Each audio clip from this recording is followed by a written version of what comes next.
దళితులం కాబట్టి ఏ మతం మేము స్వీకరించాలో మీరే చెప్తారు, ఏం తినాలో మీరు చెప్తారు, ఏం తినకూడదో మీరు చెప్తారు, చదవాలా చదవకూడదు మీరు చెప్తారు, బట్టలు కట్టుకోవాలా కట్టుకోకూడదు మీరు చెప్తారు, ఎట్ట ప్రార్థన చేయాలో మీరు చెప్తారు.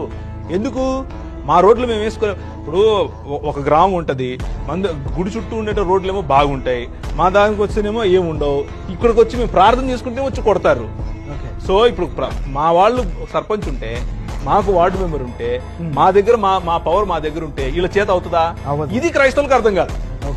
ఈ క్రైస్తవులకు ఏమర్థం అవుతుందంటే, మాకు దాన్ని ఏమంటారు, ఎస్సీ సర్టిఫికేట్ పెట్టుకోవాలి, మేము అది పోగొట్టుకోలేము, మేము దాన్ని ఏమంటారు, మేము మా డినామినేషన్ లోనే ఉంటాము, మేము మా ప్రార్థనలే మేము చేస్తాము, మీరు ఏమవుతున్నారు ఏం కావట్లేదు మాకు సంబంధం లేదు, మేమంతా కళ్ళు మూసుకొని ఇలా ఉంటాం. ఇది క్రైస్తవులు బాగా బయటికి రావాలి. సో మీరు ఒక హెచ్చరిక చేస్తున్నట్టుగా 100% ఇలాగే ఉండండి.